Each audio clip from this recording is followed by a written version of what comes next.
बहुत स्वागत है आप सभी दर्शकों का। आप देख रहे हैं आज की खबर और मैं हूं आपके साथ प्रगति ठाकुर। अरावली की पहाड़ियों को लेकर सुप्रीम कोर्ट का आदेश और उस पर राजनीति तेज होती जा रही है। विरोध प्रदर्शन की आंच इतनी ज्यादा तेज हो रही थी कि आखिरकार सुप्रीम कोर्ट को भी अब अपना 20 नवंबर का आदेश पलटना पड़ा है। सुप्रीम कोर्ट ने अरावली की पहाड़ियों की नई तरह से व्याख्या करने के लिए उच्च स्तरीय समिति के गठन को लेकर निर्देश दिए हैं। इसके साथ ही केंद्र सरकार के साथ साथ राजस्थान, गुजरात, हरियाणा और दिल्ली सरकार को नोटिस जारी करके जवाब भी मांगा है। गुजरात के गिर से शुरू होकर राजस्थान, हरियाणा और दिल्ली तक फैली अरावली को बचाने के लिए लोगों ने भी अभियान छेड़ रखा है। अरावली क्षेत्र में बढ़ते अवैध खनन से एक तरफ जहां जलवायु परिवर्तन का खतरा बढ़ता जाता है, तो वहीं दूसरी तरफ इस मुद्दे पर भाजपा बनाम विपक्ष की राजनीति भी काफी तूल पकड़ती जा रही है। अरावली में बढ़ते खनन को लेकर कांग्रेस पार्टी मोदी सरकार पर हमलावर हो चुकी है। कई जगहों पर बड़े बड़े प्रदर्शनों को देखते हुए केंद्र सरकार ने नए खनन पट्टे जारी करने पर भी रोक लगा दी, लेकिन विपक्ष इस मामले में भाजपा को पूरी तरह से घेरने की कोशिश कर रहा है। पहले कुछ बयान आपको सुनाते हैं, फिर आज के डिबेट में अरावली और उसके अतीत पर विस्तार से चर्चा करेंगे।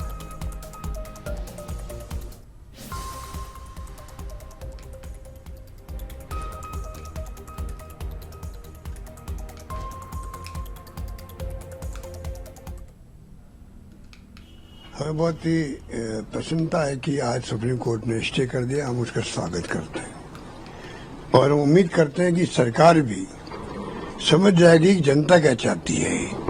पूरे चारों प्रदेशों की जनता ने भी, देश ने भी जिस प्रकार से आंदोलन में भाग लिया, सड़कों पर उतरे हों, चाहे वो मीडिया में दिए हों, चाहे वो आंदोलन किए हों किसी न किसी रूप में, तो ये समझ के परे हैं कि मंत्री जी समझ क्यों नहीं पा रहे हैं। सुप्रीम कोर्ट के फैसले का हम स्वागत करते हैं और पुनः देश को आश्वस्त करते हैं कि जो 100 मीटर की गाइडलाइन अशोक गहलोत की सरकार ने आगे बढ़ाई थी, जिस तरह की अरावली में इलीगल माइनिंग को गहलोत सरकार ने बढ़ावा दिया था, पुनः कहते हैं अरावली हमारे लिए धरोहर है, हमारे लिए हमारी मां के समान है। इस पर्वत श्रृंखला में किसी भी प्रकार की इलीगल माइनिंग या किसी भी तरह की माइनिंग, लीगल या इलीगल, हम नहीं होने देंगे। डेफिनेटली आई मीन ये जुडिशियल इंटरवेंशन एक बहुत सही टाइम पे और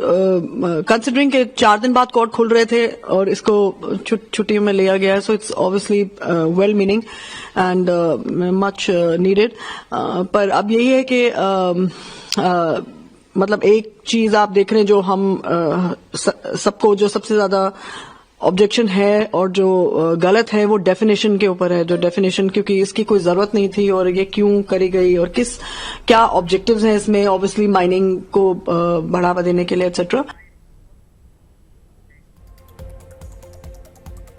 तो वहीं इस मामले पर ज्यादा चर्चा करेंगे डिबेट में। हमारे साथ हमारे गेस्ट भी जुड़े हुए, कंसल्टिंग एडिटर शेखर आनंद त्रिवेदी हमारे साथ मौजूद हैं, राजस्थान से हमारे एडिटर सुनील शर्मा भी जुड़े हुए हैं और वरिष्ठ पत्रकार रोशन लाल शर्मा भी हमारे साथ मौजूद हैं।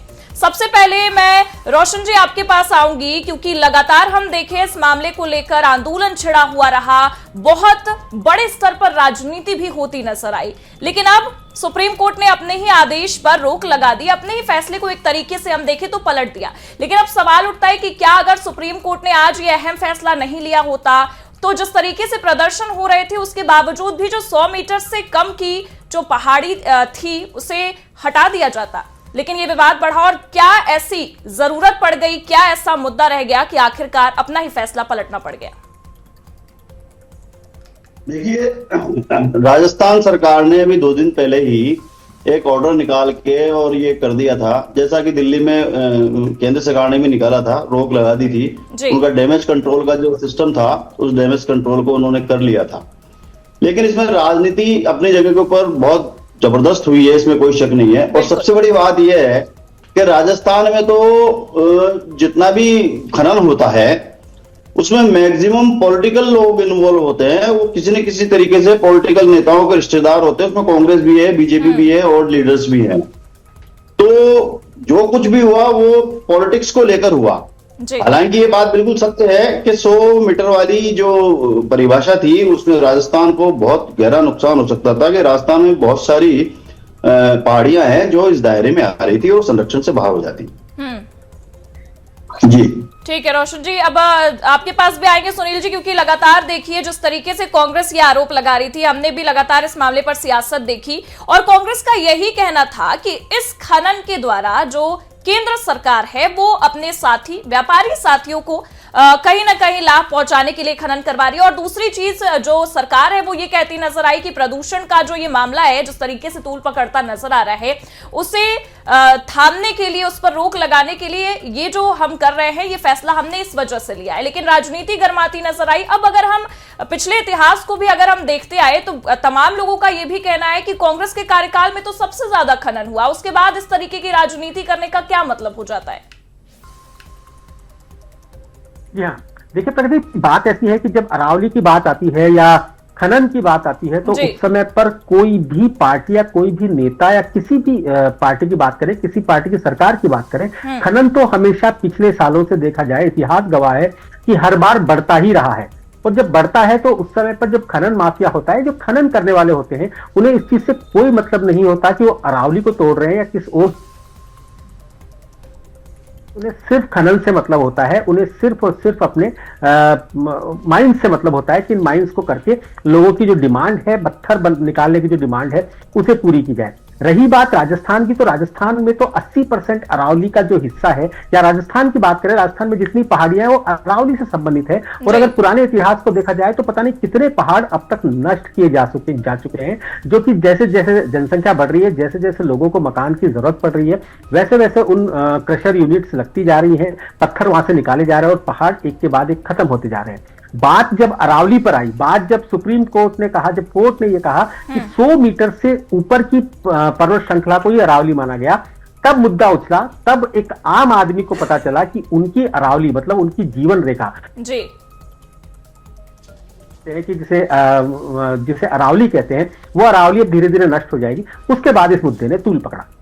लेकिन एक तरीके से देखा जाए सुनील जी तो इस मामले ने तूल तो पकड़ा, जोरदार प्रदर्शन भी हुआ, सब चीजें हमें देखने को मिली। तो क्या जिस तरीके से प्रदर्शन हुआ, जिस तरीके से सियासत तेज हुई, क्योंकि 20 नवंबर को एक अलग फैसला, उसके बाद आज अगर हम देखें तो एक अलग फैसला, और अपने ही फैसले को पलट देना, अपने ही फैसले पर रोक लगा देना, कई सारे सवालों को जन्म देता है। सुप्रीम कोर्ट ने आखिरकार क्या सोचा, किस तरीके से यह फैसला लिया गया, चीफ जस्टिस ऑफ इंडिया की बेंच ने किस तरीके से ये निर्णय लिया, और उसके बाद क्या ये जो सियासत तेज हो रही थी इस मामले को लेकर या जो विरोध प्रदर्शन था उसे थामने के लिए ये चीजें की गई? जी हाँ, यहां पर हम कह सकते हैं कि भारत दुनिया का सबसे बड़ा लोकतंत्र है। बिल्कुल। और ये चीज आप पिछले कुछ दिनों में देख सकते हैं कि जैसे ही, और इस समय पर हम अपने लोकतंत्र में हमारी बात रख पाते हैं सोशल मीडिया के जरिए। सोशल मीडिया एक ऐसी चीज है जहां पर लोगों तक बात पहुंचती है। और इस बार हमने जो किया वो वाकई में आप देख सकते हैं पिछले 7 दिन में किस तरीके से एक के बाद एक लोग मुखर होकर सामने आए। राजस्थान सरकार को बोलना पड़ा, पर्यावरण मंत्री और वन मंत्री को बीच में आके बोलना पड़ा कि नहीं, सब कुछ ठीक है, सब कुछ नॉर्मल है, कुछ भी गलत नहीं हो रहा है। तो ये जो ताकत थी, ये जनता की ताकत थी, और यही ताकत है जिसके पीछे हिंदुस्तान जिंदा है, जिसके पीछे हिंदुस्तान को दुनिया का सबसे बड़ा लोकतंत्र कहा जाता है। खाली वोटिंग से ही लोकतंत्र नहीं कहा जा सकता। ये सबसे बड़ा उदाहरण है कि सुप्रीम कोर्ट को स्वतः संज्ञान लेना पड़ा और अपने ही फैसले को बदलना पड़ा। इस चीज के लिए, इसी के लिए भारत को महान कहा जाता है। शायद कहीं ना कहीं तमाम भ्रष्टाचार, तमाम तरह की बेईमानी के बावजूद भी अगर इस तरह का संज्ञान अगर कोर्ट लेता है तो ये किसी न किसी तरीके से हमारी जनता की जीत है, उन लोगों की जीत है, उन पर्यावरण प्रेमियों की जीत है जो कि निकल के बाहर आए। बिल्कुल सुनील जी, आपके पास फिर से आएंगे। शेखर जी से एक सवाल करेंगे। शेखर जी, जिस तरीके से हम देखें इस पर सियासत बहुत तेजी से हुई और तमाम तरह के आरोप भी लगते नजर आए, लेकिन अगर हम सियासत को एक साइड में भी रख दे तो विरोध जनता ने भी बहुत ज्यादा किया। सोशल मीडिया से लेकर तमाम प्लेटफॉर्म्स पर अगर हम देखें और सड़कों पर भी अगर हम देखें तो प्रदर्शन जोरों शोरों से हुआ, लेकिन फिर भी सरकार का यही कहना था कि इसके पीछे कोई गलत कह सकते हैं अंदेशा नहीं है, कोई भी गलत चीज नहीं है, गलत तरीके से इलीगल खनन नहीं हो रहा है। और उसके बाद सवाल ये पैदा होने लगे कि प्रदूषण को देखते हुए उसके मद्देनजर ये फैसला लिया गया और तब खनन किया गया कि चीजें सही होने पाए। लेकिन प्रदूषण में पर्यावरण का क्या दोष है, किस तरीके से आप देखते हैं इसको, हम समझना चाहेंगे। देखिए, अरावली की जो पहाड़ी है, सबसे पहले हमें उसे समझना होगा। जी। अरावली की पहाड़ियाँ दुनिया की सबसे पुरानी पहाड़ियों में से एक हैं। करीबन 250 से 300 करोड़ साल पहले, मतलब जब हमारे धरती का निर्माण शुरू हुआ होगा, या आप ये कहिए कि जो हमारे द्वीप हैं, महाद्वीप हैं, जब वो आपस में जुड़े हुए थे, वहाँ से ये सिलसिला शुरू होता है। और इसीलिए ये फोल्डेड रॉक्स कही जाती हैं, जो अंदर भूकंप आता है या जिस तरीके से जो हमारी प्लूटोनिक प्लेट्स आपस में टकराती हैं, जिसकी वजह से हमारे द्वीप, महाद्वीप ये सब अलग हुए एक समय पर। और कोई ऑस्ट्रेलिया हम आज कहते हैं, किसी को अफ्रीका कहते हैं, कोई भारत कहते हैं, कोई अमेरिका जगह हम कहते हैं, तो चाइना कहते हैं। तो ये जो दुनिया के देश हैं, ये पहले एक ही स्थान से जब अलग हुए हैं, ये उस समय से शुरू हुआ कालखंड है। अरावली दुनिया की सबसे प्राचीन श्रृंखलाओं में से एक है, और यहाँ पर न सिर्फ मिनरल्स हैं बल्कि जैव विविधता है। वो देखने में आपको झाड़ी झंखाड़ लगता है, लेकिन जितना जैव विविधता यहाँ पर है वो दुनिया के बिरले ही वन क्षेत्रों में या ऐसी पहाड़ियों के स्थलों पर पाई जाती है। एक चीज़ तो ये है। दूसरी चीज़ ये है कि जिस तरीके से पॉलिटिकल विरोध हो रहा है, या जो सरकार ने, केंद्र सरकार ने नई परिभाषा गढ़ी, उसके पीछे क्या मंशा है वो अभी हम आगे चर्चा में समझेंगे जी। लेकिन उससे पहले ये समझना ज़रूरी है कि जैसा सुनील जी ने भी बताया कि राजस्थान में जो अरावली की पहाड़ियाँ हैं, उसका करीबन 80 से 90% हिस्सा वहीं पे कवर हो जाता है। और वो जो हिस्सा कवर होता है, उस हिस्से में, अरावली के उस क्षेत्र में, केवल राजस्थान के अंदर 16,160 से ज्यादा खनन के पट्टे हैं। आप बात समझिए, पूरे राजस्थान में 16,160 से ज्यादा खनन के पट्टे हैं, जिसमें से करीब 11,000 ऑलरेडी चल रहे हैं। ये स्थिति है वहां पर। अब केवल अगर आप अरावली की बात करेंगे तो आप अब आंकड़ों पर आप देखिए कि 540 से ज्यादा पट्टे हैं, और सबसे ज्यादा जो खनन हो रहा है वो है राजसमंद में। उदयपुर में 162, जयपुर में 139 पट्टे हैं। अलवर, सिरोही, भीलवाड़ा, इन 3 जिलों में मिलाकर के 250 से ज्यादा खनन के पट्टे हैं। 50 पट्टे अरावली जिले में और 76 पट्टे अरावली क्षेत्र के बाहर स्थित हैं। ये अरावली का खनन करने वाली स्थितियां हैं। पिछले 50 साल में 31 पहाड़ियां ऐसी हैं जो खत्म हो चुकी हैं, मतलब खत्म हो चुकी हैं, वहां कुछ नहीं है अब। तो ये हमारे यहां खनन का जो प्रक्रिया है, जिस तेजी से खनन हो रहा है, उस चीज को आप समझिए। दूसरा, जैसा अभी ये कहा गया कि मकान बनाने के लिए या फिर कंस्ट्रक्शन के लिए तरह तरह के पत्थरों की हमें जरूरत होती है। इन पत्थरों को आप लखनऊ का ही उदाहरण लीजिए। लखनऊ में जिस समय मायावती की सरकार थी, उस समय पे जो पार्क बनाए गए, बहुत सारा पत्थर आया है राजस्थान से। इसी तरीके से जो अभी भी निर्माण हुए हैं, चाहे वो अयोध्या में हुआ हो, चाहे वाराणसी में हुआ हो, इसी प्रकार से देश के अलग अलग हिस्सों में बहुत बड़ी संख्या में राजस्थान से पत्थरों का निर्यात होता, पत्थर बाहर जाते हैं। तो ये जो अपने आप में स्थिति है, ये अत्यंत विस्फोटक है। अब आइए, आपकी आखिर सरकार ने यह फैसला क्यों किया, अदालत ने उस फैसले पे मोहर क्यों लगाई, और अब अदालत ने अपना फैसला पलटा क्यों? इसके पीछे सबसे बड़ी जो ताकत है वो है पैसा। खनन में जितना और जिस तरह का पैसा है, वो पैसा आप एक नंबर से सारी जिंदगी, मतलब एक जिला भी अगर सारी जिंदगी ईमानदारी से काम करेगा, कोई प्रदेश ईमानदारी से काम करेगा, तो भी वो पैसा इकट्ठा नहीं हो सकता जितना खनन माफिया अवैध खनन के जरिए एक महीने में पैदा करता है। मतलब एक पूरी इकोनॉमी है वो। अब स्थिति यह है कि बिकती हर चीज है, वो चाहे इंसान हो और चाहे कूड़ा हो हमारे देश में। अब कहां किसको कैसे खरीदा गया, ये तो वही बता सकता है जिसने खरीदा और जिसने बेचा। लेकिन बहैसियत पत्रकार हम लोग अलग अलग तरीके से निगाहें रखते हैं। कुछ बातें हम लोग इस तरह से कहते हैं जिससे दूध का दूध और पानी का पानी हो सके, भले उसमें हम तथ्य ना रखें। इस काम में मेरी मदद सुनील जी करेंगे। सुनील जी, मैंने अपनी तरफ से जो आंकड़े जुटाए उसको रख दिया, और केवल आपका राजस्थान ही नहीं है, मैं हरियाणा को भी इसमें ले आता हूं। हरियाणा में महेंद्रगढ़, ये एक ऐसा इलाका है जहां पर आप करिए 17,700 हेक्टेयर का अरावली का क्षेत्र है, और यहां पर बदस्तूर भरपूर खनन हो रहा है। 17,700 हेक्टेयर में पेड़ लगाए गए, 11,600 हेक्टेयर में अरावली परियोजना के तहत, जिसमें से एक को जिंदा नहीं बचे। तो यह हरियाणा की स्थिति है। अब आप उत्तर प्रदेश को भी देखिए। उत्तर प्रदेश का भी इलाका ऐसा है जो, मतलब जब पुराने हाईवे से हम जाते हैं, एक्सप्रेसवे से मत जाइए आप दिल्ली, तो दिल्ली से आप राजस्थान में एंटर होते हैं, राजस्थान से वापस उत्तर प्रदेश में एंटर होते हैं, उत्तर प्रदेश से राजस्थान और राजस्थान से वापस उत्तर प्रदेश। इस तरीके से आप दिल्ली से लखनऊ का रास्ता पुराने हाईवे से तय करते हैं। तो ये स्थिति, अब उत्तर प्रदेश का भी कुछ इलाका ऐसा है जो राजस्थान बॉर्डर को टच करता है। ये अरावली की पहाड़ियां वहां से दिखती थी। एक इलाका पड़ता है जिसका नाम है कुल्हाड़ा। तो कुल्हाड़ा में काश्तकारों और जो पहाड़ियां थी वो इस तरीके से नष्ट हुई हैं कि अब खेत दिखते हैं और बीच की जो पहाड़ियां थी वो नेस्तनाबूद हो चुकी है, वो खत्म हो चुकी हैं, है ही नहीं वहां पे। तो जिन पहाड़ियों का मैंने जिक्र किया कि 31 पहाड़ियां जड़ से खत्म हो गई हैं, ये स्थिति है। दिल्ली में भी इसी तरीके से, दिल्ली में लगी हुई अरावली की जो पहाड़ियां हैं, अगर आप जाएंगे तो आपको वो दृश्य मनोरम लग सकता है, लेकिन पूरी पहाड़ियां खोद डाली हैं टावर की तरीके से। जैसे आज अपार्टमेंट कोई खड़ा होता है, उस टावर की तरीके से पहाड़ के टावर बना के छोड़ा है। आप सोचिए कि एक पतली सी पट्टी खड़ी है, कुछ बाई कुछ मीटर कह लीजिए, या कुछ बाई मतलब इतना ही है बस वो। मतलब आप ये कह दीजिए कि 300-400 मीटर की एक टावर हाइट में खड़ा हुआ है। ये है पहाड़ियों की स्थिति। अब आइए अरावली में पहाड़ियां कितनी हैं, क्या है, तो जो मोटा मोटी आंकड़ा है वो भी छोटी बड़ी मिलाकर के 11,000 पहाड़ियां हैं, और इसमें से बड़ी संख्या ऐसी है जो 100 मीटर से कम है। अब जो 100 मीटर से कम है, आप उनको खोद डालेंगे, आप उनका खनन कर देंगे। खनन करने के बाद वहां क्या करेंगे? केवल पत्थर ही नहीं जाएगा, आप वहां पर जो कुछ भी करेंगे उससे कुल मिलाकर के पर्यावरण को नुकसान होने वाला है। ये मोटा मोटी बात है जिसको लेकर के विरोध प्रदर्शन और बाकी चीजें हो रही थी, जिस पर ये सारी चीजें आई।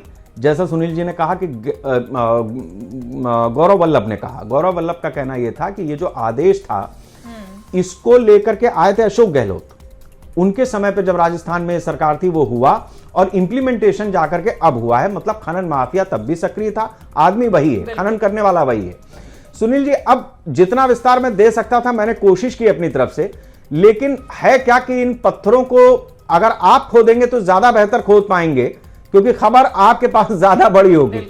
आप बताएं हमारे दर्शकों को कि कहां से किसका कितना माइलेज है, क्योंकि ये ऐसा नहीं है सरकार किसी की भी हो, एक तो अधिकारी है जो अपनी तरफ से नियम घुमा देता है, कॉमा फुल स्टॉप बदल देता है, और उसके बाद मतलब मारो मत जाने तो अब मारना है कि छोड़ना है ये सरकार तय करे। जनता विरोध करे तो समझ जाए कि नहीं मारना नहीं था, और वरना हो गया मार दिया। तो क्या स्थिति क्या है? जी हाँ, देखिए बात जो निकलती है, कहते हैं ना कि अभी जो थोड़ी देर पहले प्रगति ने कहा कि अब तो ये भी कहा जाने लगा है कि प्रदूषण भी अरावली के कारण ही ज्यादा हो रहा है। प्रदूषण के को कम करने के लिए हम इस अरावली को हटाना चाहते हैं। तो ये असल में देखा जाए तो ये हमारी जो पीढ़ी है, जिस पीढ़ी के हम लोग इस समय पर हैं, हम लोगों पर एक बहुत बड़ा इल्जाम लगने वाला है। वो इल्जाम कि जब हम जब पैदा हुए तो हमें एक बहुत खूबसूरत सा वातावरण दिया गया था हमारे पीढ़ियों के द्वारा, बहुत बहुत अच्छे चीजें थी। पर हमने क्या किया? हमने ये किया कि हमने ओरिजिनल घास को हटा के घर में प्लास्टिक की घास लगा ली, हमने पक्षियों को उड़ा दिया और कुक्कू बेल हमने अपने घर में लगा दी, जिससे कि जब हम कोई घंटे बजाते हैं तो हमें चिड़िया की आवाज आती है। तो हम अब उस तरफ जा रहे हैं। तो ठीक कुछ ऐसा ही सरकार कर रही है। सरकार के जो लोग हैं उन्हें पता है कि इन पत्थरों की कीमत इस समय सबसे ज्यादा है। गोल्ड की कीमत बढ़ती है, सारी दुनिया को पता चलता है, चांदी की कीमत बढ़ती है, सारी दुनिया को पता चलता है। पर ये जो पत्थर है, ये खासकर अरावली मतलब राजस्थान की बात करें तो जैसा कि अभी थोड़ी देर पहले आपने कहा कि कहीं पर भी मंदिर बनता है, कहीं पर भी पार्क बनते हैं, तो राजस्थान से पत्थर जाता है। जी, राजस्थान में माइंस की इतनी विविधता है, इतनी सारी तरह के पत्थर यहाँ पर निकलते हैं जो कि हर जगह काम आते हैं। चाहे ग्रेनाइट की बात कर लीजिए, कोटा स्टोन की बात कर लीजिए, सिकंदराबाद स्टोन की बात कर लीजिए। और उसी तरीके से हम अरावली की बात करें तो अरावली का जो स्टोन है, अरावली का जो पत्थर है, जो कि चाहे क्रशर यूनिट के रूप में काम आए, चाहे सैंड स्टोन के रूप में काम आए, उसी तरीके से जगह जगह पर जो विस्तार से शेखर जी आपने अभी जो विस्तार से बताया कि आपने उसमें एक चीज देखी होगी, जो जितना बड़ा शहर, जिसकी जितनी ज्यादा जनसंख्या, उसी शहर में उतने ज्यादा खनन के पट्टे, क्योंकि वहां पे इतनी आवश्यकता है। और उन्हीं आवश्यकताओं को देखते हुए सरकार के पास लोग जाते हैं, लोग जाके बात करते हैं कि हमें यहाँ पे खनन चाहिए, हम यहाँ पर काम करना चाहते हैं। और बिल्कुल सही बात है, यहाँ पे सब कुछ बिकता है, पत्थर बिकता है, आदमी बिकता है, पॉलिसी बिकती है, फाइल बिकती है, और जब बिकती है तो पूरी अरावली बिक जाती है। परंतु ये है कि ये फैसला जो था बिल्कुल चुपचाप किया गया था, पर किसी की नजर पड़ गई, और नजर पड़ गई तो मुद्दा उठ गया तो आज सरकार को बदलना पड़ा। और मैं फिर कह रहा हूं, कितना भी बदल दे लेकिन खनन इसी प्रकार जारी रहेगा, क्योंकि आज की जरूरत है। रोशन जी वरिष्ठ पत्रकार है, वो और ज्यादा इस बारे में बता पाएंगे। जी रोशन जी, मैं आपसे 2-3 चीजें समझना चाहूंगा। आज कोर्ट ने जो सवाल उठाए हैं, मैं एक एक करके आपके सामने सवाल रखता हूं और आप थोड़ा सा उस पर रोशनी डालें कि किस तरीके से चीजें आगे बढ़ रही हैं। कोर्ट ने पूछा है कि क्या 500 मीटर की दूरी वाली परिभाषा से संरक्षण कम हो जाएगा? एक स्ट्रक्चरल पैराडॉक्स बनेगा क्या?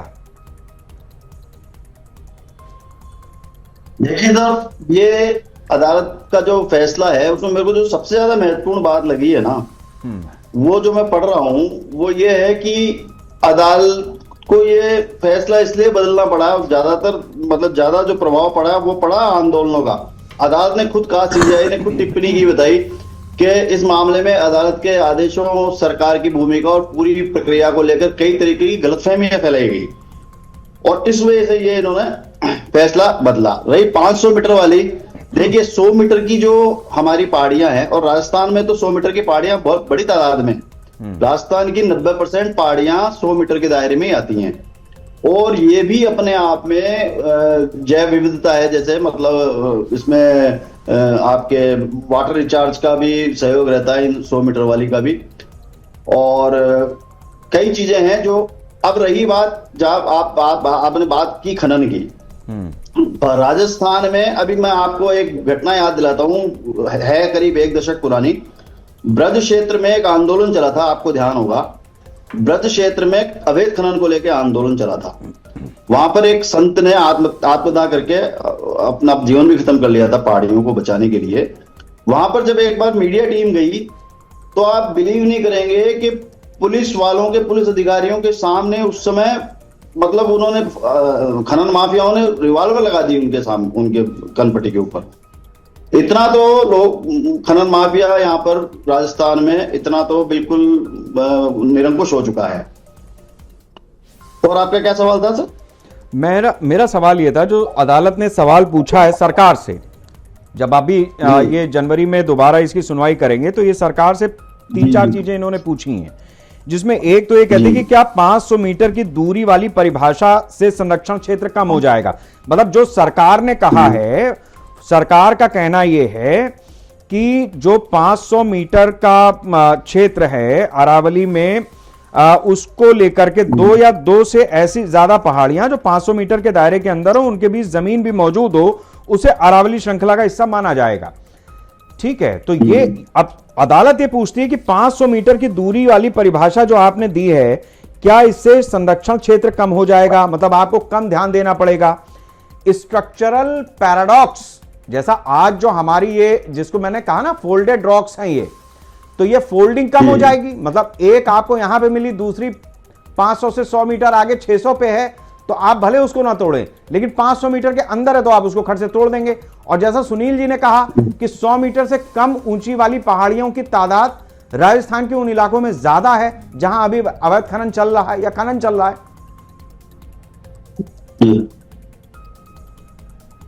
देखिए, राजस्थान में मैं आपको पहले ही बताया कि 100 मीटर वाली पहाड़ियां 90% है। तो अगर मान लो ये वाला फैसला लागू हो जाता है 100 मीटर वाला, तो राजस्थान से तो अरावली खत्म वाली स्थिति है। और 500 मीटर वाली जो बात उस कोर्ट ने पूछी है, देखिए अरावली 100 मीटर की हो, 500 मीटर की हो, 200 मीटर की हो, इसका संरक्षण तो एनी हाउ हर कंडीशन में जरूरी है। इसका संरक्षण किसी भी कंडीशन में होना जरूरी है, क्योंकि हमारी जलवायु, हमारे पर्यावरण और इसके लिए बहुत जरूरी है। सरकार इसमें अब सरकार तो बैकफुट पे आई है। सरकार ने तो इतना आंदोलन देख के और ये बैकफुट पे आई है और संरक्षण की बातें कर रही है कि हम संरक्षण करेंगे, एक पत्थर नहीं टूटने देंगे, ये अवैध खनन नहीं होने देंगे, वो अवैध खनन नहीं होने देंगे। तो सारी परिभाषाओं के जवाब अब सरकार क्या देती है कोर्ट के जवाब में, तो सरकार के जवाब के ऊपर डिपेंड करेगा। 21 तारीख को शायद जहां तक मेरे को ध्यान है 21 तारीख को इनकी सुनवाई है, 21 जनवरी को। तो संरक्षण तो जरूरी है। अब रही राजस्थान में, राजस्थान के लिए अरावली 15 जिलों को मैटर करती है। 15 जिलों से इसका हिस्सा गुजरता है और यहां पर 30 से 80 मीटर ये ज्यादातर पहाड़ियां इस साइज में आती हैं, 30 से 80 मीटर में।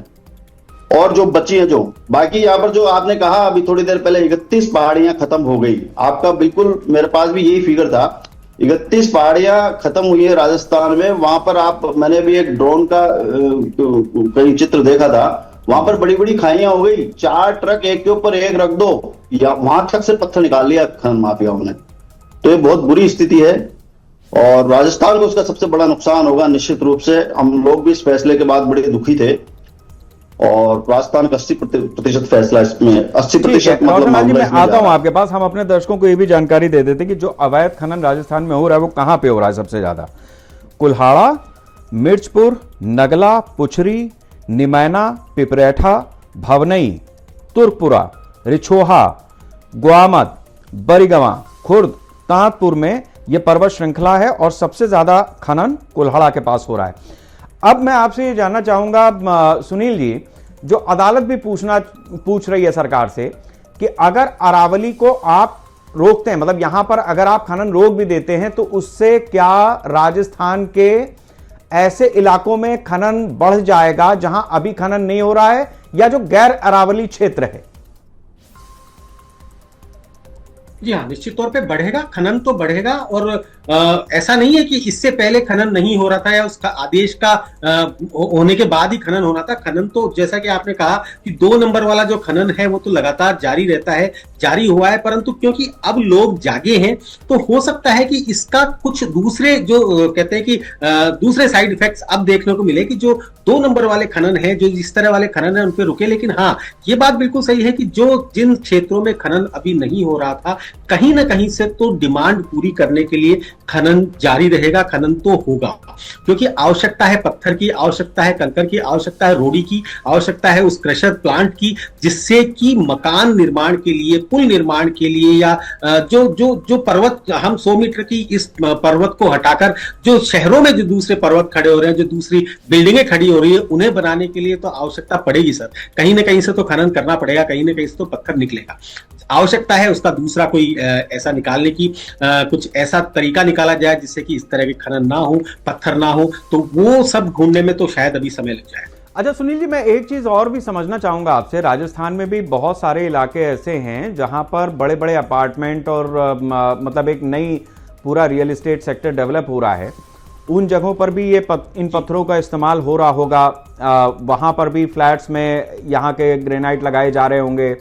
मैं आपसे ये समझना चाहूंगा कि जो एक फ्लैट की कीमत है वो राजस्थान में आजकल क्या चल रही है? मतलब अगर हम 1 BHK, 2 BHK और 3 BHK का दाम जानना चाहें तो किसी अपार्टमेंट में ठीक ठाक क्या रेट होगा?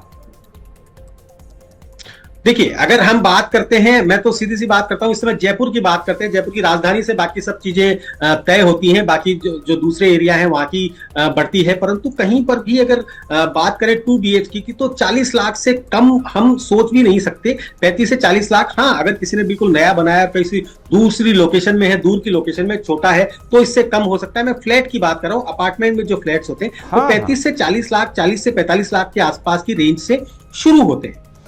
अब हमारे दर्शक इस बात को समझें कि 35 से 40 लाख रुपए का रेट राजस्थान में है। लखनऊ में जो लोग किसी भी रियल एस्टेट सेक्टर में जा करके और अपार्टमेंट में अगर अपना एक फ्लैट जो 1000, 1200, 1500, 1800 ऐसा होगा तो उसको लेना चाहेंगे तो यहां पर स्थिति यह है कि 1 करोड़ रुपए से नीचे कुछ है नहीं। 1 करोड़ रुपए से नीचे सुनील जी यहां पर कुछ है नहीं। अब सवाल इस बात का है कि वहां राजस्थान में जो व्यक्ति 40-50 लाख रुपए का इन्वेस्टमेंट कर रहा है या यहां लखनऊ में जो 1 करोड़ रुपए का फ्लैट खरीद रहा है वो कौन है?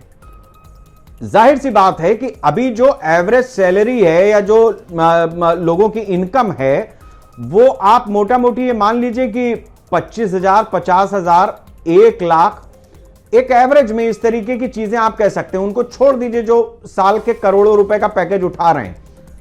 तो अब ऐसे अपार्टमेंट्स में जा कौन रहा है? जाहिर सी बात है कि कुछ लोग हैं जो इधर खनन कर रहे हैं, उधर रियल एस्टेट में अपना हाथ आजमा रहे हैं, फ्लैट को खुद ही खरीद रहे हैं, फिर वहां पर जो अंदर जाकर के रह रहा है वो किराए पे रह रहा है, और किराए के साथ साथ वो दे रहा है मेंटेनेंस जो पूरे आरडब्ल्यू इकट्ठा कर रही है। तो मतलब किस तरीके से आम जनता का, आम आदमी का शोषण हो रहा है। मतलब आपकी नौकरी राजस्थान में लग जाए, जयपुर में आपको नौकरी मिले, तो आप किसी अपार्टमेंट में जाकर रहेंगे। अब वहां जो अपार्टमेंट में जाकर के आप रहेंगे तो उसका आप मंथली मेंटेनेंस देंगे, और जो किराया आपका तय होगा वो देंगे, बिजली पानी अलग।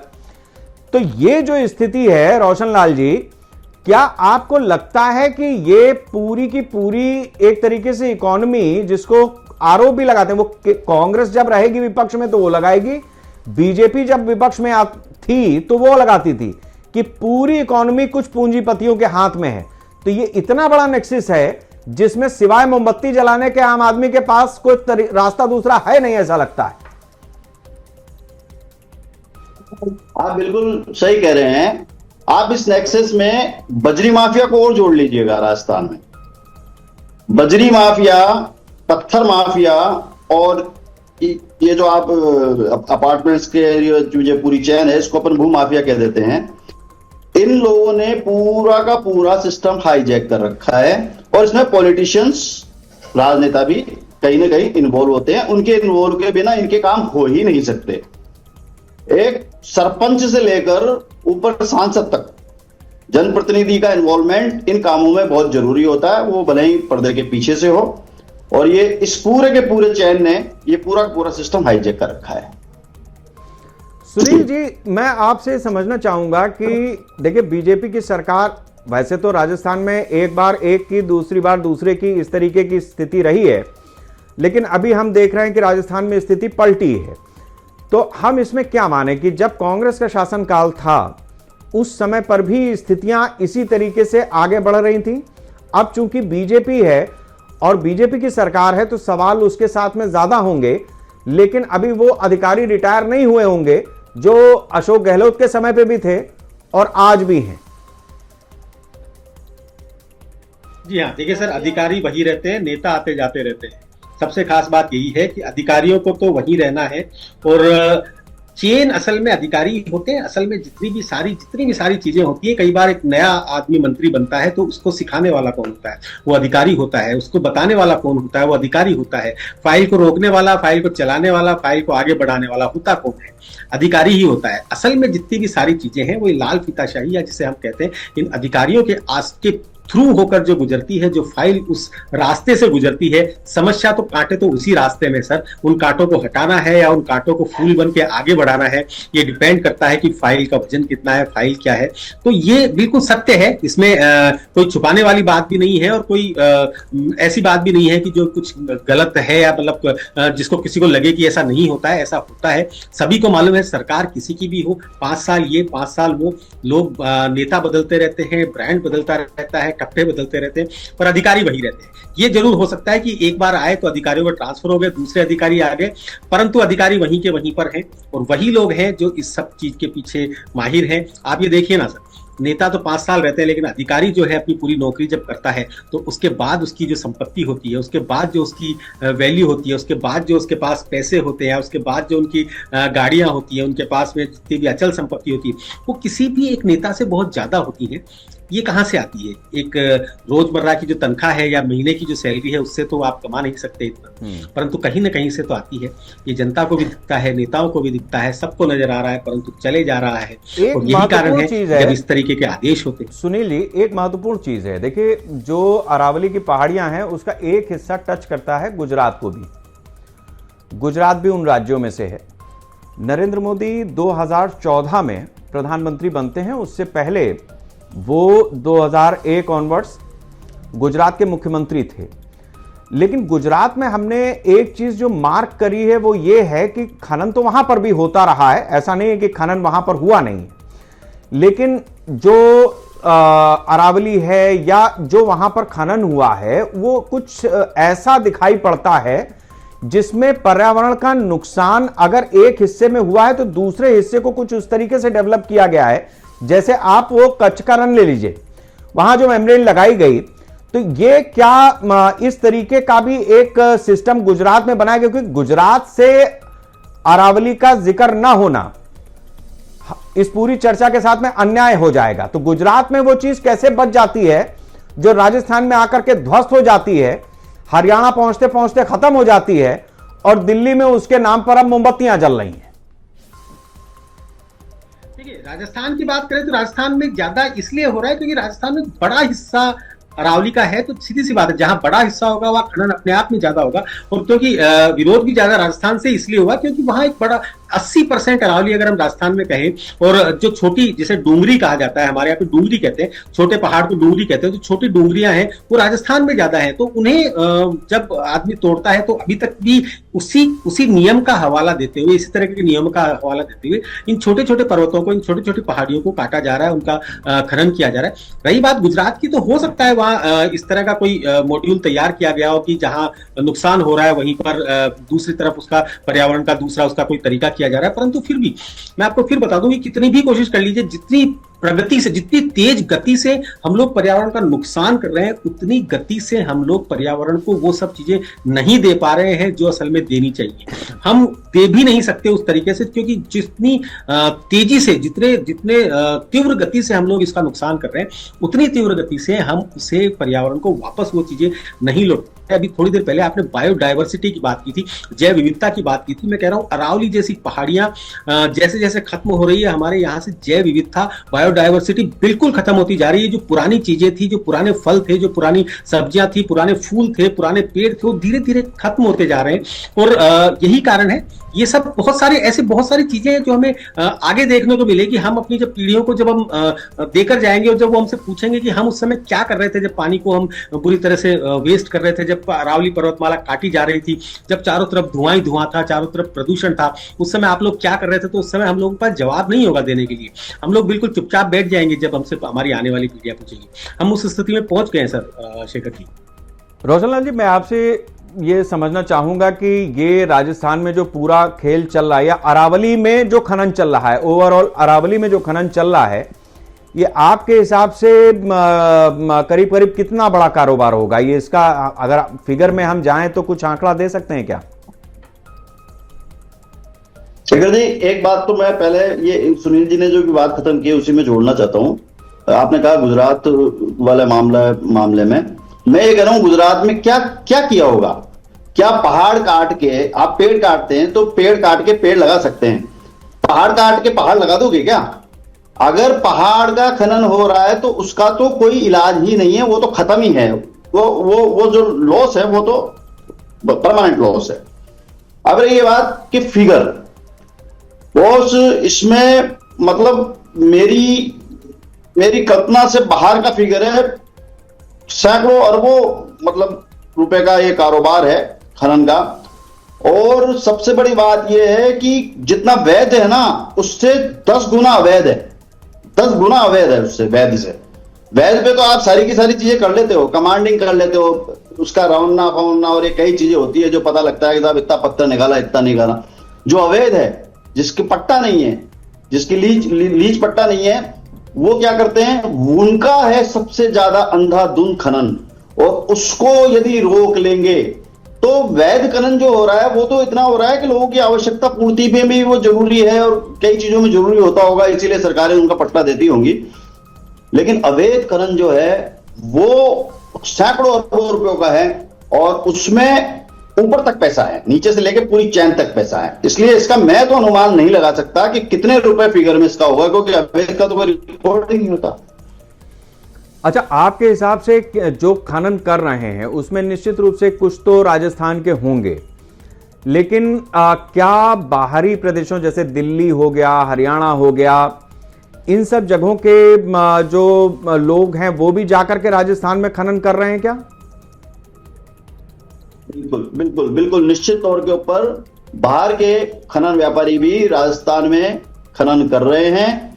वैध जो खनन है उसमें ये कम है और अवैध खनन में इनका बड़ा।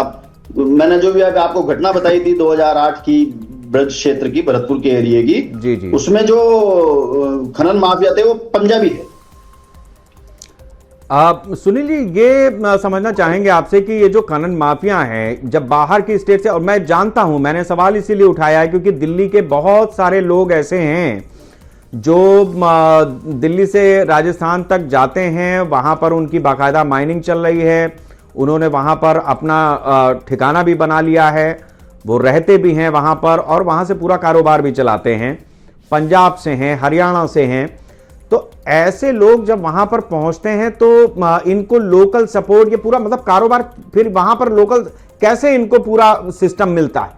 क्योंकि ये तो तय है कि वहां जो अधिकारी बैठा है या जिसकी सरकार है वो तो कागज तक सीमित है, लेकिन एक पूरा सिस्टम डेवलप करना, और राजस्थान में आप जिस जगह पे जा रहे हैं वहां पर भी या तो सरकार के पास उस जगह का अधिग्रहण होगा, नहीं तो आसपास के गांव होंगे, गांव में लोग रहते होंगे, तो ये इतना मैनिपुलेशन कैसे करते हैं फिर जो बाहर से जा रहे हैं? या देखिए, सिस्टम कौन बनाता है? सिस्टम बनाने वाले भी आदमी हैं, सिस्टम को बिगाड़ने वाले भी आदमी हैं। जिन अधिकारियों के पास फाइल पहुंचती है उस फाइल को देखने वाले लोग भी आदमी हैं।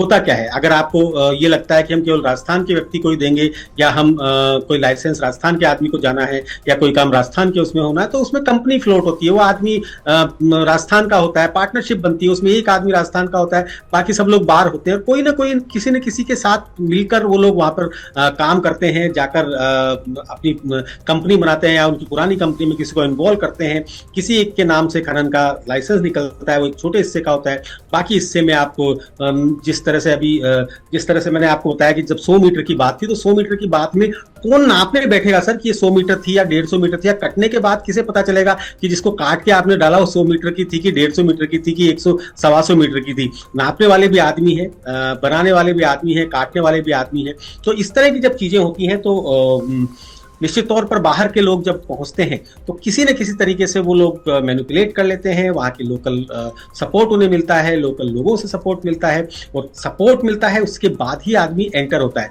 बिना सपोर्ट के, बिना जान पहचान के, बिना किसी उसके कोई भी बाहर का आदमी दूसरी जगह आकर काम नहीं कर सकता। नहीं, खैर इसमें मैं एक बात जरूर जोड़ूंगा सुनील जी, क्योंकि अभी अपने पास टेक्नोलॉजी इतनी है, जो अपने हम लोगों ने सैटेलाइट छोड़े हैं, उसके अलावा ब्रह्मोस वगैरह भी जो अपन ने इधर से चलाई, तो जब एरिया डिफाइन करके पिन पॉइंटेड अपन अटैक कर सकते हैं, तो ये मान करके चलिए कि आप किसी पहाड़ की चोटी से और मूल जमीन की डिस्टेंस कितनी है ये भी हमारे सैटेलाइट बताने में सक्षम है। हमारे पास उस तरीके का पूरा सिस्टम तो मौजूद है। नियत की कमी हो सकती है, ये मैं जरूर जोड़ूंगा। चाहे वो अब जिसको भी नापना है, अगर उसकी नियत में खोट है तो वो कभी नहीं नपेगा, और अगर नियत ठीक है तो फिर आप 1-1 सेंटीमीटर भी नाप लेंगे, मिलीमीटर में भी नाप आ जाएगी। इतनी अपने पास हिंदुस्तान की टेक्नोलॉजी तो है। अब जो बड़ा एक इशू उठ रहा है वो ये उठ रहा है कि जिस तरीके से अरावली को लगातार खनन किया जा रहा था, और उस पर जो सरकार ने या सुप्रीम कोर्ट ने जिस फैसले पर मुहर लगाई थी, अब उसको रोका है, आगे उस पर विचार करेगा। इन सारी चीजों से अगर मान लीजिए कि जिनको अदालत को जवाब देना है या जो जिन लोगों को तथ्य रखने हैं वो ऐसे तथ्य रखते हैं जिससे कुछ कम या ज्यादा लेकिन ये खनन चलता रहे, तो ऐसी स्थिति में सुनील जी आपका क्या मानना है? चूंकि आप खुद राजस्थान के रहने वाले हैं, राजस्थान में इस चीज का कितना इंपैक्ट पड़ेगा? पैसे से मत तौलिए, इस बात को हमें यह समझना होगा कि उसका उत्तर प्रदेश पर, हरियाणा पर, दिल्ली पर, आज भी हम कहते हैं, मैं दिल्ली में था तो कई बार ऐसा होता था कि राजस्थान से हवा चलती आती थी, और गर्मी में या ऐसे मौसम में जब आंधी पानी का होता है, पूरी धूल राजस्थान से आकर के और दिल्ली के आसमान पर, नोएडा के आसमान पर, और ये आपका ग्रेटर नोएडा, हम मथुरा तक चले आते थे, वहां तक ये स्थिति बनी रहती थी। तो ये कितना खतरनाक है, थोड़ा हमारे दर्शकों को बताएं।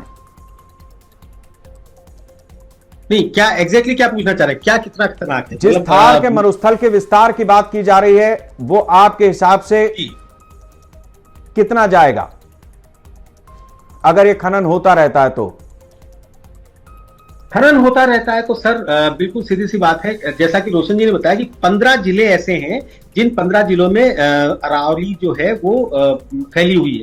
उन 15 के अलावा जो बाकी जिले हैं उनकी अगर हम बात करें तो बिल्कुल सीधी स्ट्रेट रेखा है, वो मरुस्थल के हैं। जैसलमेर, बाड़मेर, जोधपुर वाला जो इलाका है वो मरुस्थल के हैं, तो यानी कि वो बीच में है। उस मरुस्थल के इस तरफ जो पहाड़ियां हैं वो दूसरे 15 जिले हैं। तो अगर ये खनन जिस तरीके से बढ़ता रहता है, अगर ये खनन इस तरह से बढ़ता रहता है, अरावली बीच बीच से खत्म होती रहती है, तो निश्चित तौर पर जो डेजर्ट है, जो डेजर्ट अभी तक रुका हुआ है, वो डेजर्ट धीरे धीरे धीरे धीरे उन शहरों की तरफ आगे बढ़ेगा जिन शहरों में अभी तक डेजर्ट नहीं है, जिन शहरों में अभी तक रेगिस्तान नहीं है। दूसरी बात रहती है तो जो पॉल्यूशन वाली बात जिस तरह से कही, तो पॉल्यूशन की एक तरफ हम बात कहते हैं कि पॉल्यूशन के अरावली के कारण पॉल्यूशन हो रहा है, बल्कि ऐसा नहीं है। अगर राजस्थान की बात करें तो राजस्थान में तो बहुत सारी जगह ऐसी हैं जहां पर ये पहाड़ जो है हमारी आने वाली जो आंधी है, तूफान है, उसे रोक के रखता है।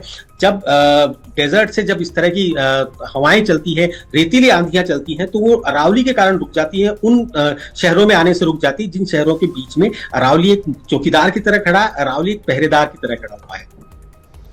इसके अलावा हमारे दर्शकों को यह भी जानना चाहिए कि जो राजस्थान में जब आप जाएंगे तो बहुत सारे आपको किले देखने को मिलेंगे। इसी तरीके से देश के अलग अलग हिस्सों में भी अगर आप किलों में शौक रखते हैं, किलों पे जाने का, ज्यादातर किले ऐसे हैं जो पहाड़ की चोटी पे या मध्य में बनाए गए हैं और पहाड़ को काट करके ही बनाए गए, मतलब पहाड़ को डैमेज नहीं किया गया है, उसी में स्ट्रक्चर निकाला गया है। तो सुनील जी, जो पुराने स्ट्रक्चर हैं हमारे, जो परंपरागत रूप से राजे रजवाड़ों में चलते आए, और जो हमारा मौजूदा कंस्ट्रक्शन है, इन दोनों चीजों को आप कैसे कंपेयर करेंगे? क्योंकि ये तो उन लोगों को भी पता रहा होगा कि अगर हम पहाड़ पे घर बनाएंगे या महल बनाएंगे तो उससे पर्यावरण का नुकसान होगा, और वो हमसे ज्यादा सचेत थे। तो ऐसी स्थिति में उस कंस्ट्रक्शन में और इस कंस्ट्रक्शन में कितना, कैसे आप फर्क करेंगे? जी, बहुत फर्क है। जो लोग राजस्थान के बारे में कम जानते हैं उन्हें बता दूं कि कई किले ऐसे हैं। मैं जैसलमेर की बात कर रहा हूं, जैसलमेर जिसे हम ये मानते हैं कि डेजर्ट है और वहां पर इतनी गर्मी पड़ती है, परंतु वहां का जो किला है वो सबसे बड़ा किला वो माना जाता है जिसमें लोग रहते हैं। मतलब वो एक ऐसा किला है जो पर्वत के ऊपर बना और उसमें लोग रहते हैं, और वहां पर इस तरीके से उसका निर्माण किया गया है कि गर्मियों के टाइम पर जब चारों तरफ लू बरस रही होती है, उस समय पर वहां का पत्थर बिल्कुल ठंडा रहता है और वेंटिलेशन इतना है कि वहां किसी पंखे की जरूरत नहीं पड़ती, किसी कूलर की जरूरत नहीं पड़ती, ठंडी हवाएं आती गर्मी के समय पर भी। तो वो जो कंस्ट्रक्शन है जो कि इंटरलॉकिंग पद्धति से बनाया गया था, उस समय सीमेंट नहीं था, चूना नहीं था, लेकिन उसी पत्थर को काटकर, उसी पहाड़ को काटकर उसे बनाया गया। चित्तौड़ के किले की बात करें तो वो भी ठीक इसी प्रकार का है। वहां भी पूरी जो चित्तौड़ जो था, जो नगर था, वो चित्तौड़ नगर उस किले में ही रहता था, उसे इस तरीके से बनाया गया है। बाकी जिस भी किले की आप बात करें वो किला इसी तरीके से बनाया गया था, और वो दुश्मनों से रक्षा के लिए बनाया जाता कि आप जाकर उसमें बस जाएं, और वहां से जब आप दुश्मन आपके किले में घुसने की कोशिश करें तो आप ऊपर से उन्हें हमला करके उन्हें रोक सकते हैं। तो ये इस तरीके से वहां पर जो पत्थर थे उन्हीं को काट कर उस तरीके से बनाया गया था। वहां जल संरक्षण के स्रोत थे जहां पे पानी को रोका जा सके। ये उस समय की बात है जिस समय पे पानी की इतनी कमी नहीं हुआ करती थी, खूब बरसात होती थी, परंतु वो लोग फिर भी समझते थे कि पानी की जरूरत हमें रहती है। जल संरक्षण के स्रोत वहां बनाए गए थे, जल संरक्षण की चीजें वहां बनाई गई थी, पर्यावरण के हिसाब से वहां पेड़ों की रक्षा के लिए चीजें इस तरीके से बनाई गई थी, मकान इस तरह से बनाए गए थे कि वहां पेड़ उगाए जा सके, सब कुछ इस तरीके से किया जाए, किसी तरह की खेती को नुकसान ना हो, पर्वत को नुकसान ना हो, खासकर जो प्राकृतिक संपदाएं हैं उन्हें बचाकर किया जाए। राजस्थान तो इस चीज के लिए माना जाता है क्योंकि राजस्थान के लोग समझते हैं, उन्होंने बरसात कम देखी है, उन्होंने पानी कम देखा है, उन्होंने पेड़ कम देखा है, इसलिए इन लोगों के लिए तो बहुत बहुत मतलब होता है कि पेड़ को बचा के रखा जाए। यहाँ पे पेड़ों की पूजा की जाती है, अलग अलग दिन के लिए अलग अलग व्रत त्योहार होते हैं, हर पेड़ के लिए अलग त्योहार होते हैं, पशु पक्षियों के को भी भगवान की तरह पूजा जाता है। तो राजस्थान के लिए तो इसीलिए कहता हूँ ना कि अभी आपने सुना होगा कि हमारे जो मुख्यमंत्री है भजनलाल शर्मा, वो गोवर्धन जाते हैं और वहाँ हर साल जाते हैं, साल में कई बार जाते हैं। वो गोवर्धन खुद अरावली का एक हिस्सा है, उस गोवर्धन में जाते हैं। हल्दी घाटी के नाम आपने सुना हो, वो हल्दी घाटी अरावली का हिस्सा है। चित्तौड़ का किला जो है वो अरावली का हिस्सा है। मतलब राजस्थान का जो पुरातन इतिहास है वो अरावली के इर्द गिर्द घूमता है, या यूं मानिए कि इतिहास ही अरावली है और अरावली ही इतिहास है।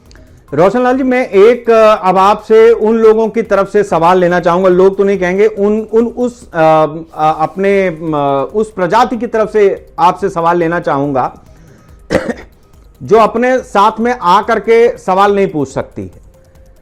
तो जो अरावली की पहाड़ियां हैं, वहां जो हमारे जीव जंतु हैं, जितना हमारा वहां पर नेचर है, मतलब जीवित वहां पर जितने वन्य जीव हैं, थोड़ा सा उनके बारे में भी हम चाहेंगे कि आप हमारे दर्शकों को बताएं कि अगर ये पहाड़ जो 30 मीटर से लेकर के 80 मीटर के ही सही, लेकिन अगर वो नष्ट होते हैं तो क्या होगा? क्योंकि यहां अभी स्थिति ये है कि लखनऊ में पीलीभीत से हमारे यहां टाइगर टहलते हुए चले आते हैं, फिर योगी जी उनको ढूंढते हैं और कई कई करोड़ रुपया केवल पिंजरे में लगा करके, और उसके ऊपर भी हमारा वन विभाग साफ करता है। उत्तराखंड की बात करें तो वहां तो एक दिन आदमी जंगल में घुसता है, दूसरे दिन जंगली जानवर इंसान के बस्ती में घुसता है। अभी राजस्थान में क्या स्थिति है? देखिए, राजस्थान में भी स्थिति वैसी हो गई है। मैं आपको राजधानी जयपुर की बात बताता हूँ। सिविल लाइंस, जहां पर हमारे मिनिस्टर्स, हमारे मुख्यमंत्री रहते हैं, वहां एक तेंदुआ घुसा है जंगल से आके। जयपुर के आसपास में खनन बदस्तूर जारी है। जयपुर जहां खत्म नहीं होता, मतलब ट्रांसपोर्ट नगर, जहां आमागढ़ की पहाड़ियां हैं, जो अरावली का हिस्सा है, उसको आमागढ़ बोलते हैं यहाँ, वहां पर भी मतलब छुपा छुपी में खनन अभी तक भी जारी है। तो जो जानवर हैं, वन्य जीव हैं, उनको चूंकि खनन हो रहा है तो वहां पर प्राकृतिक स्रोत खत्म हो रहे हैं, पानी खत्म हो रहा है पीने का, वहां पर वनस्पति खत्म हो रही है, वहां पर जो छोटे जीव जो अपना फूड चेन है उसका जो हिस्सा होते हैं, वो सारे के सारे या तो मर गए हैं या भाग गए हैं बिना हरियाली के। जैसे हिरन है, हिरन खाता तो घास है, लेकिन वो इसके लिए, टाइगर के लिए तो वो अपना भोजन है ना। हिरन खत्म, मतलब कहने का मतलब पूरी की पूरी फूड चेन इससे डिस्टर्ब हो जाएंगी, हो गई है। राजस्थान में, जयपुर में, राजधानी जयपुर में पिछले इस दिसंबर महीने में 4 बार मूवमेंट हुआ है पैंथर का, सिटी में, हो बिल्कुल ऐसे सिटी के बिल्कुल हार्ट में।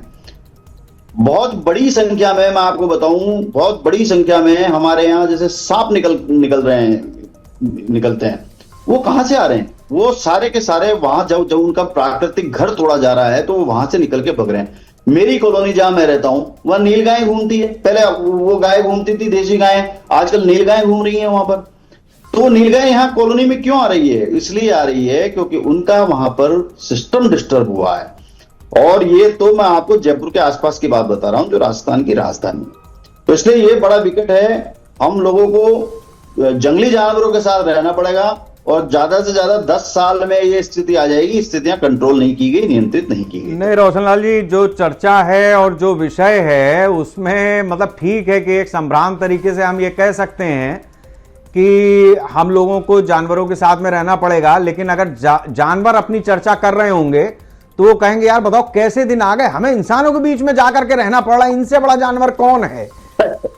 वो ठीक है कि हमारे पास सोचने समझने की क्षमता बहुत ज्यादा। मैं सुनील जी जानता था कि आप थोड़ा सा इस पे एक्टिव, हाँ बोलें। ये कहते हैं कि हमारे एरिया में तेंदुआ आ गया, असल में हमारे एरिया में नहीं, वो तो अपने एरिया में आए, हम उसके एरिया में जाके बसने लगे। अच्छा, एक चीज मैं अब आपसे जानना चाहूंगा कि ये जो मतलब जंगल से तेंदुआ आ रहा है वो तो ठीक है, लेकिन ये जो कांग्रेस और बीजेपी वाले तेंदुए अलग अलग खालों में हैं, तो थोड़ा सा इसके ऊपर भी चर्चा, अगर हमारी रोशनी नहीं जाएगी तो फिर ये हो जाएगा कि हम पॉलिटिकली जिस तरीके से चीज को होना चाहिए उस पर नहीं रख पाए बात। सुनील जी, मैं पहले आपसे ये समझना चाहूंगा कि कांग्रेस आज विपक्ष में है, उसका धर्म है कि जो सरकार ने फैसला लिया है उसको कोसे, उस पर आंदोलन करे, लेकिन इस पूरे प्रकरण में बीजेपी और कांग्रेस कितना पाक साफ हैं? सरकारें अलग अलग समय पे अलग अलग तरीके से दोनों की रही हैं। मैं आप ही की बात से शुरू कर रहा हूं कि आपने कहा कि उसका धर्म है कि वो हो हल्ला मचाए, वो विरोध करे, पर जिस दिन वो सत्ता में आएगी उसका धर्म बदल जाएगा और उस समय वो धर्म बीजेपी का हो जाएगा और वो जो कांग्रेस का धर्म है वो कुछ और हो जाएगा और वो वापस उसी चीज को, जो फाइल वो थी, उन्हें निकाल के दूसरे तरीके से उस पर काम करने लगी। तो असल में देखिए सर, सरकारों का कुछ नहीं बिगड़ता, बिगड़ेगा असल में आम आदमी का। आम आदमी को ही इसमें आगे बढ़ना पड़ेगा, आम आदमी में ही जागृति लानी पड़ेगी, जन जागरूकता लानी पड़ेगी। वरना सीधी सी बात है कि आज हम लोग बैठ के चर्चा कर रहे हैं कि वो तेंदुआ आ गया, ये आ गया, वो आ गया। असल में बिल्कुल सही कहा आपने, जो दूसरी खाल में जो तेंदुए हैं हमें उन्हें पहचानना पड़ेगा, हमें उन्हें बताना पड़ेगा कि आप जो कर रहे हैं वो गलत कर रहे हैं। जब हम सुप्रीम कोर्ट को अपना लिया हुआ फैसला करने से बदल सकते हैं तो और भी बहुत कुछ कर सकते हैं। आवश्यकता तो है सिर्फ एक कदम आगे बढ़ाने की, पॉजिटिव सोचने की, और ये सोचने की कि जिस पर्यावरण के नुकसान में लगातार हम कर रहे हैं, हमें कुछ भी बताया जाता है हम उसी को मान लेते हैं। किसी समय पर हमें कहा गया था कि ये जो गोबर से खेती होती है इसे मत किया कीजिए और केमिकल से खेती कीजिए, बहुत अच्छा रहेगा, बहुत बढ़िया होगा। उसका फर्क ये पड़ा कि आज कैंसर के अस्पताल भरे पड़े हैं। आज हम कह रहे हैं नहीं, हमें ऑर्गेनिक खेती करनी चाहिए, हमें नेचुरल फार्मिंग करनी चाहिए। अब हमें, ये भी हम नहीं कह रहे, हमें लोगों ने बताया कि इस कैंसर इससे होगा। तो हम असल में जब तक लोगों के कहे हुए चलते रहेंगे तब तक इसी तरह की स्थितियां आती रहेंगी, हम इसी तरीके से चर्चा करते रहेंगे, उसके बाद बंद हो जाएंगे। बिल्कुल सुनील जी, कह सकते हैं कि जिस तरीके से जो प्रदर्शन हुआ और जिस तरीके से जो जनता भी है वो सड़कों पर इस मुद्दे को लेकर आई, तो कहीं ना कहीं सुप्रीम कोर्ट ने भी सोच विचार किया है, तभी समिति का गठन होने की बात कही गई है। केंद्र और राज्य सरकार सभी से जवाब मांगने तक की बात कही गई है। अब देखना होगा कि 21 जनवरी को क्या कुछ निकल कर सामने आता है, क्योंकि वो सुनवाई सबसे अहम होने वाली है। फिलहाल आप सभी गेस्ट का हमारे साथ जुड़ने के लिए बहुत बहुत शुक्रिया, क्योंकि ये मुद्दा बहुत ज्यादा अहम हो जाता है चर्चा करने के लिए, क्योंकि इस वक्त पूरे, अगर हम बात करें, देश में इस मुद्दे को लेकर हर वर्ग के लोग आंदोलन करते नजर आए। अगर हम सियासत को एक साइड पर रख भी दे तो जो जनता है वो भी नाराज नजर आ रही थी, और बार बार यही कहा जा रहा था कि ऐसी क्या वजह हो गई जिस वजह से सरकार को ये बड़ा कदम उठाना पड़ा, क्योंकि सुप्रीम कोर्ट ने भी एक तरीके से मुहर लगा दी थी। लेकिन प्रदर्शन इस दिसंबर के महीने में बहुत जोरों से देखने को मिला।